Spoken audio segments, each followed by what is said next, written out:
Bismillahirrahmanirrahim. Assalamualaikum warahmatullahi wabarakatuh. Alhamdulillahirabbil alamin wassalatu wassalamu ala nabiyyina Muhammadin wa ala alihi washabihi ajmain, amma ba'du. Baik santri-santriku sekalian, pada pelajaran akhlak atau adab pada kali ini Ustaz akan bacakan ringkasan dari pelajaran yang pertama, yaitu keragaman suku bangsa. Jadi tugas kalian adalah mencatat ringkasan ini, mendengarkan sambil mencatatnya. Kalau ingin lebih lanjutnya, lebih jelasnya, kalian bisa buka buku paketnya, buku akhlak atau adab kelas 4. Baik, langsung saja Ustaz bacakan. Judulnya adalah keragaman suku bangsa. Jadi akan kita lihat nanti yang akan kita bahas pada kesempatan kali ini, yaitu mengenai asal usul manusia, kemudian keragaman suku-suku terutama yang ada di Indonesia, kemudian juga menjelaskan tentang bahwasanya Nabi Shallallahu Alaihi Wasallam diutus untuk seluruh alam semesta. Baik, kita langsung saja ke pembahasan tentang asal usul manusia. Jadi nanti kita akan memahami di sini bahwasannya walaupun bersuku-suku dan berbangsa-bangsa, tetapi Allah Subhanahu wa taala menciptakannya berasal dari nenek moyang yang sama. Kita lihat di sini bahwasanya Allah adalah Rabbul Alamin. Rabbul Alamin yang memiliki sifat Rabbu. Rabbu itu adalah zat yang mentarbiyah dan memelihara seluruh makhluknya. Memelihara, mentarbiyah seluruh makhluknya dengan sifat Allah Subhanahu wa taala yang Maha Adil, yaitu Al-Adil. Di sini kita mempelajari dua sifat Allah, yaitu Rabbu, yaitu Allah yang mentarbiyah, bukan saja mentarbiyah, akan tetapi memelihara seluruh makhluknya dengan sifatnya Al-Adil, dengan keadilannya, jauh dari kezoliman Allah Subhanahu wa taala. Di sini dikatakan bahwasanya semua manusia berasal dari satu nenek moyang yang sama. Sebagaimana kita ketahui bahwasannya manusia yang pertama yang Allah Subhanahu wa taala ciptakan yaitu Nabi Adam alaihissalam dan juga Hawa. Jadi semua manusia yang berada di muka bumi ini dari awal sampai akhir adalah satu nenek moyangnya sama, yaitu Nabi Adam alaihissalam, yang Allah Subhanahu wa taala menciptakannya Adam ini dengan tangannya sendiri. Itulah asal muasal manusia. Jadi tidak ada manusia itu berasal dari yang lainnya. Jadi sama semuanya, dari manapun sukunya, dari manapun bangsanya. Awal pertama kali nenek moyangnya yaitu Nabi Adam alaihissalam dan Hawa. Yang mana kita ketahui bahwasannya Adam alaihissalam, Nabi Adam alaihissalam dan Hawa ini mereka beragama Islam. Allah yang menciptakan mereka pertama kali, yang memiliki keyakinan mentauhidkan Allah Subhanahu wa taala, mengesahkan Allah Subhanahu wa taala, yang meyakini hanyalah Allah satu-satunya Tuhan, satu-satunya pencipta. Maka dari itu mereka beragama Islam. Agama Islam itu adalah agama tauhid, agama yang hanya mengesahkan Allah Subhanahu wa taala, yang beribadah hanya pada Allah Subhanahu wa taala. Itulah agama Islam. Dan inilah keyakinan Nabi Adam alaihissalam sebagai manusia pertama yang Allah ciptakan pertama kali dengan tangannya Allah Subhanahu wa taala sendiri, yang memiliki keyakinan tentunya meyakini Allah lah satu-satunya pencipta. Kemudian di sini dikatakan bahwa kemudian setelah berlalu ribuan tahun, kemudian manusia itu berkembang biak memiliki anak yang banyak, cucu yang banyak. Kemudian manusia kemudian menyebar ke semua tempat yang ada di muka bumi ini, sehingga mereka menjadi bersuku-suku, berkelompok menjadi suku-suku, suku bangsa ya. Kemudian menjadi berbangsa-bangsa dengan yang sangat banyak sekali, dari penciptaannya Nabi Adam yang pertama kali sampai kehidupan kita sekarang ini, banyak sekali suku-suku dan bangsa-bangsa. Penyebarannya dari Nabi Adam yang pertama, kemudian Nabi Nuh alaihissalam, dan selanjutnya dengan berbeda-beda bahasa pula yang Allah Subhanahu wa ta'ala anugerah kepada mereka, mempunyai bahasa sendiri yang mereka miliki.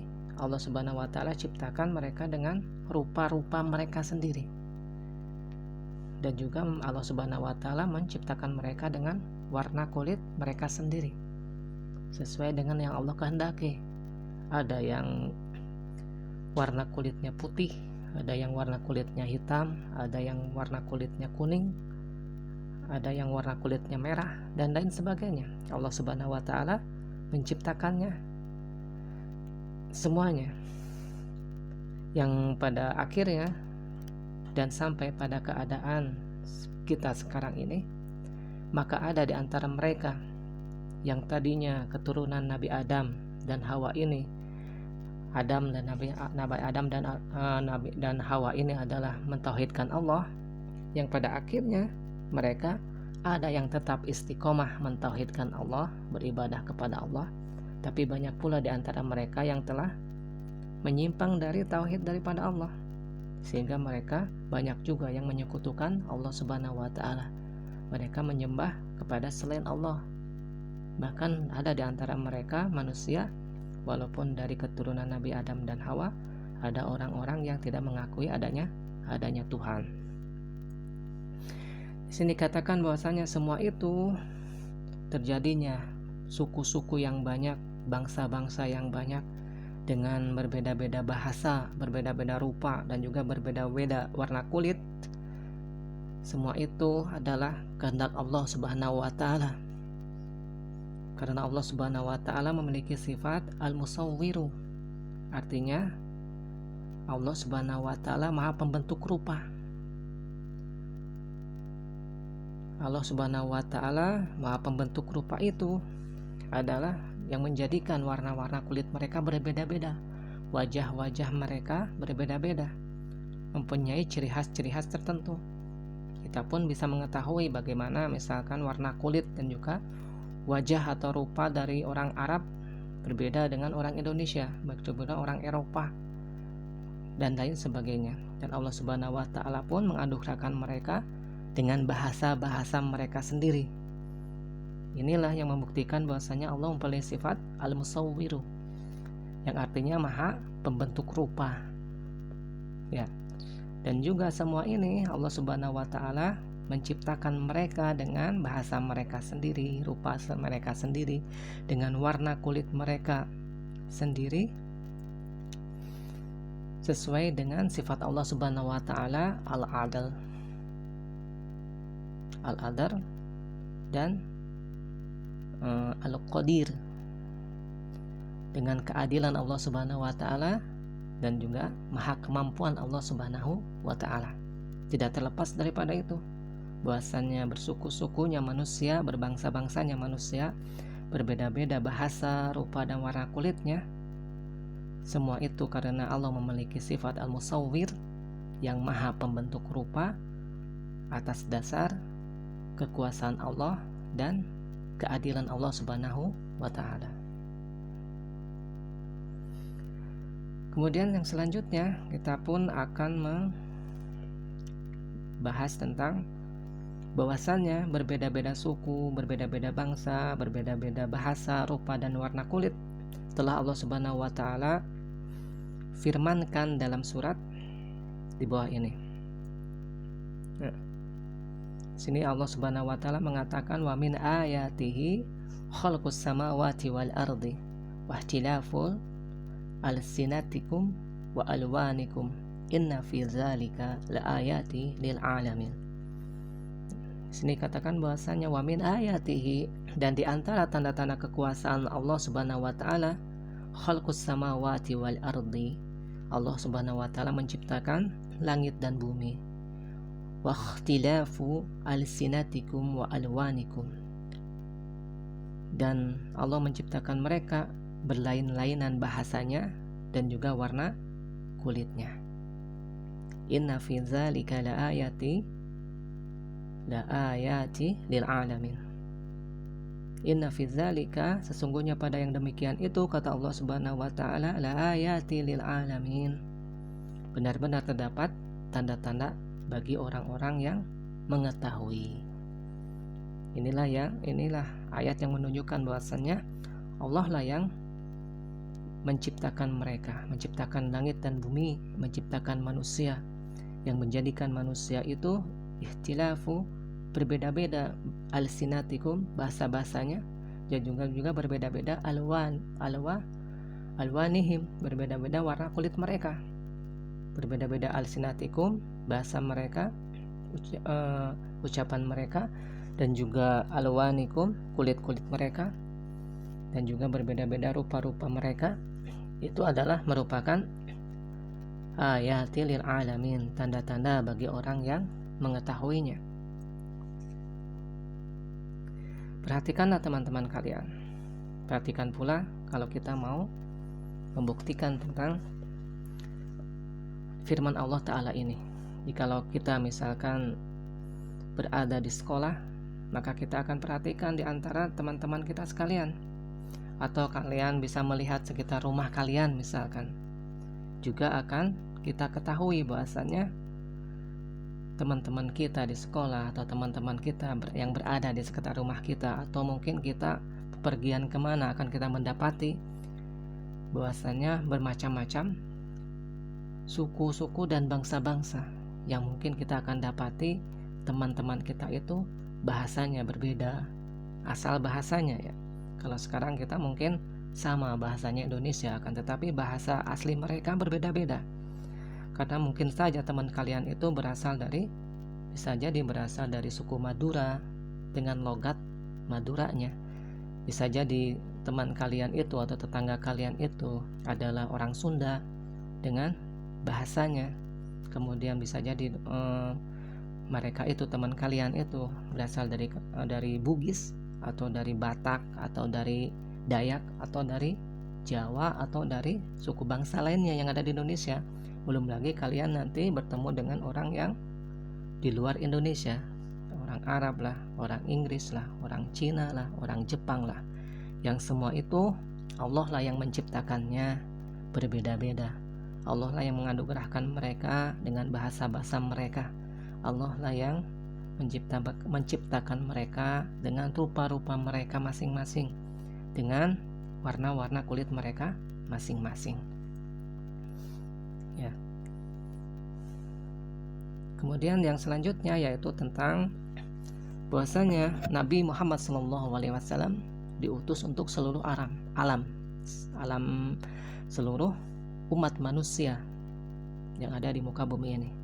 Jadi jangan disalahkan di sini bahwasanya Nabi Muhammad SAW walaupun beliau adalah dilahirkan di Arab, akan tetapi ajaran beliau yang Allah Subhanahu wa taala turunkan kepada Nabi Muhammad SAW untuk diajarkan bukan hanya untuk bangsa Arab saja, adalah untuk semua manusia. Nah, di sini disebutkan tentang tempat tinggalnya Nabi Shallallahu Alaihi Wasallam, tempat lahirnya Nabi Shallallahu Alaihi Wasallam adalah negeri Arab sana. Di sini dikatakan bahwasanya bangsa Arab sebelum diutusnya Nabi Shallallahu Alaihi Wasallam disebut dengan bangsa Arab jahiliyah yang belum mengenal syariat Islam. Akan tetapi sebelum mengenal syariat Islam pula, bangsa Arab memiliki kelebihan-kelebihan dalam sifat dan akhlak. Di antaranya mereka bangsa Arab ini walaupun dalam keadaan jahiliyah belum mengenal syariat Islam, mereka memiliki sifat-sifat atau akhlak-akhlak yang terpuji, yang terkenal. Di antara mereka mempunyai akhlak dan sifat ini. Di antaranya apa? Mereka memiliki sifat dermawan. Dermawan itu suka memberi kepada orang lain. Banyak memberi kepada orang lain, memberi bantuan, memberi makanan, memberi minuman, atau memberi sesuatu yang dia miliki. Itulah sifat kedermawanan bangsa Arab yang mereka miliki, walaupun sebelum mereka mengenal syariat Islam. Juga sifat mereka atau akhlak mereka yang terpuji lainnya, mereka sangat memuliakan tamu. Jikalau ada orang-orang yang bertamu kepada mereka, datang ke rumahnya, mereka muliakan. Sampai-sampai mereka itu perahkan susu sapi untuk minum tamu-tamu mereka yang datang. Sampai-sampai ketika tamu mereka itu datang, mereka menyembelih binatang kurban mereka, menyembelih hewan-hewan mereka untuk disuguhkan sebagai makan untuk tamu-tamu mereka. Dan juga yang mereka terkenal dari bangsa Arab ini adalah mereka memiliki keberanian yang tinggi. Bagaimana kita mengetahui sepak terjang Hamzah, misalkan seorang sahabat Nabi Shallallahu Alaihi Wasallam, keberaniannya Hamzah ini bukan setelah mengenal syariat Islam, bahkan sebelum mengenal syariat Islam pun terkenal keberanian Hamzah ini. Demikian pula mereka memiliki sifat akhlak yang terpuji berupa mereka memiliki tanggung jawab yang besar. Bagaimana misalkan kakek Nabi Shallallahu Alaihi Wasallam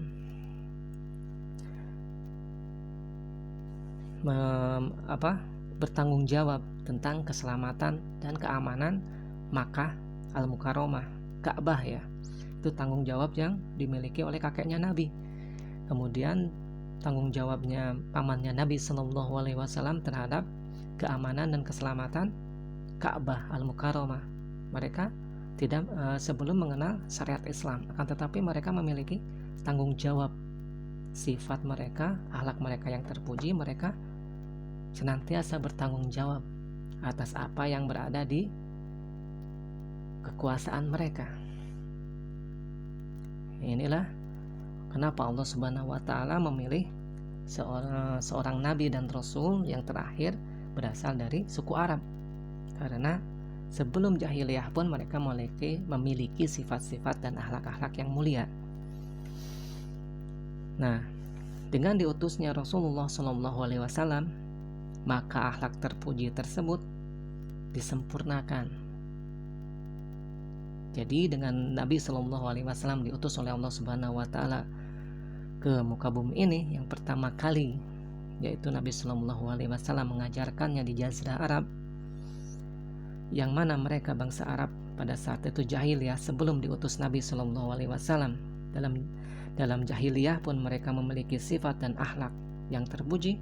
Maka dengan diutusnya Rasulullah Shallallahu Alaihi Wasallam, maka akhlak yang terpuji yang mereka miliki tersebut disempurnakan dengan syariat yang dibawa Nabi Shallallahu Alaihi Wasallam, dengan syariat Islam disempurnakan, dan akhlak yang buruk yang tentunya bukan saja bangsa Arab jahiliyah itu memiliki akhlak dan sifat terpuji, tentu saja mereka memiliki akhlak dan sifat yang tercela, yang jelek. Nah, akhlak yang terpujinya disempurnakan dengan diutusnya Nabi Shallallahu Alaihi Wasallam, dan akhlak yang buruknya dijauhkan, dihilangkan. Sebagaimana Nabi Shallallahu Alaihi Wasallam bersabda, "Innama bu'istu liutammima shalihal akhlaq." Bahwasanya bu'istu, aku diutus, kata Nabi Shallallahu Alaihi Wasallam. Siapa yang mengutusnya? Allah Subhanahu Wa Taala. Bu'istu, aku diutus, liutammima, untuk menyempurnakan shalihal akhlaq, untuk menyempurnakan akhlak yang baik lagi mulia. Ya, dengan adanya diutusnya Nabi Shallallahu Alaihi Wasallam membawa syariat ini, maka bangsa Arab itu menjadi lebih baik dan lebih mulia. Demikian pula siapapun yang mereka itu mempelajari syariat Islam, memeluk Islam, maka seharusnya lah mereka pun akhlaknya lebih mulia dan lebih baik.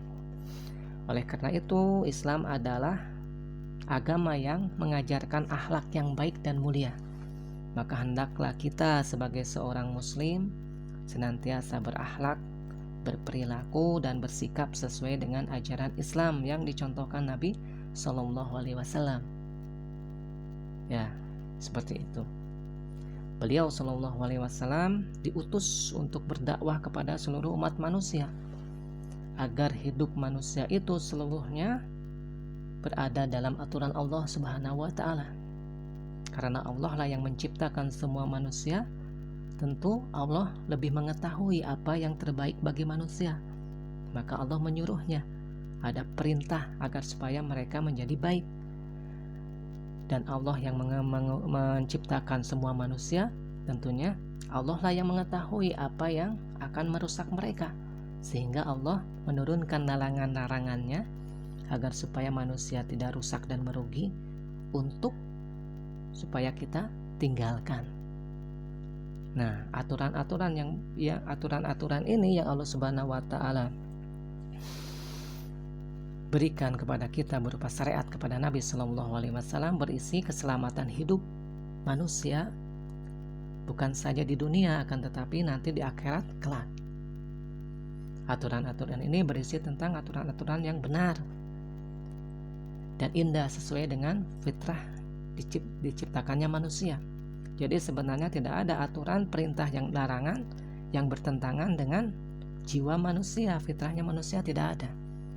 Ya, jadi semua yang Allah Subhanahu wa Ta'ala turunkan aturan tersebut, syariat-syariat yang dibawa Nabi Shallallahu Alaihi Wasallam adalah sesuatu yang sangat sesuai sekali dengan fitrah diciptakannya manusia yang memiliki jiwa yang suci.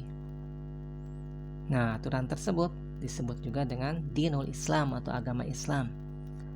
Dan disebutkan di sini Allah Subhanahu wa Ta'ala berfirman, Inna dina indallahi al-Islam. Sesungguhnya agama yang diridhoi di sisi Allah Subhanahu wa Ta'ala hanyalah Islam. Wa ma ihtalafal ladzina utul kitaba illa min ba'di ma ja'ahumul ilma bagyan bainahum. Dan tiada berselisih orang-orang yang telah diberi Alkitab, ya, dari mulai kitab, ya, dari kitab-kitab sebelum diturunkannya Al-Quran, tiadalah berselisih orang-orang yang telah diberi Alkitab kecuali sesudah datang pengetahuan kepada mereka. Bagyan bainahum, karena kedengkian yang ada di antara mereka. Wa may yakfur bi ayatillahi fa innallaha sari'ul hisab. Maka barang siapa yang mengingkari, yang kafir terhadap ayat-ayat Allah, maka sesungguhnya Allah Subhanahu wa Ta'ala sari'ul hisab, hisabnya sangatlah cepat. Inilah bahwasanya agama yang Allah Subhanahu wa Ta'ala ridhoi untuk manusia hanyalah Islam. Dan ini diketahui bahwasanya agama Islam ini dan Nabi Muhammad SAW sebagai Nabi yang khataman nabiyyin wal mursalin, sebagai penutup Nabi dan Rasul, telah diperingatkan, telah diberitahukan pada kitab-kitab sebelumnya. Lalu kenapa mereka tidak mau masuk Islam? Karena adanya kedengkian pada diri mereka, sehingga mereka tidak mau masuk Islam. Maka Allah Subhanahu wa Ta'ala memperingatkan kepada mereka, orang-orang yang tahu bahwasanya Nabi Shallallahu Alaihi Wasallam itu sebagai Nabi dan Rasul yang terakhir, yang membawa syariat yang sangat sempurna, yang menyempurnakan syariat-syariat sebelumnya. Maka barang siapa yang mengingkarinya, sesungguhnya Allah Subhanahu wa Ta'ala akan memberikan kepada mereka hisab berupa azab, dan hisab tersebut akan cepat, ya, akan kita dapati baik di dunia maupun di akhirat bagi orang-orang yang mengingkari tanda-tanda kebesaran Allah Subhanahu wa taala. Kemudian penjelasannya adalah itulah sebagian bukti kekuasaan Allah Subhanahu wa taala. Tuhan yang Maha mengetahui. Kita mengetahui sifat Allah Subhanahu wa taala Maha mengetahui, yaitu Al-Alim, Al-Alimu. Allah memiliki nama dan sifat Maha mengetahui. Juga Allah Subhanahu wa taala memiliki sifat Al-Karimu, Al-Karim, yaitu Maha mulia. Juga Allah Subhanahu wa taala memiliki sifat di sini Al-Halim. Al-Halim adalah Maha lembut dan Maha penyantun bagi seluruh hambanya. Juga Allah Subhanahu wa taala memiliki sifat Al-Hadi, yaitu Maha pemberi petunjuk. Ada yang tetap Allah Subhanahu wa taala berikan petunjuk istiqomah dengan istiqomah sehingga dia masih mentauhidkan Allah Subhanahu wa taala, akan tetapi ada juga yang Allah sesatkan mereka tidak menyembah Allah lagi. Nah, yang semuanya itu dengan Allah mengutus Nabi Muhammad SAW untuk seluruh bangsa dan negara adalah sebagai rahmat untuk mengembalikan mereka kepada syariat Allah, untuk mengembalikan mereka untuk beribadah hanya kepada Allah saja, mengembalikan mereka untuk meninggalkan syirik, dan mengembalikan mereka untuk kembali bertauhid, mengesahkan Allah Subhanahu wa taala. Nah, di sini dikatakan bahwasanya wa ma arsalnaka illa rahmatan lil alamin. Dikatakan Allah Subhanahu wa taala, dan tiadalah kami mengutus kamu, wa ma arsalnaka, dan tidaklah kami mengutus kamu ya Muhammad, illa, kecuali rahmatan, sebagai rahmat, sebagai bentuk kasih sayang Allah Subhanahu wa taala lil alamin, bagi semesta alam.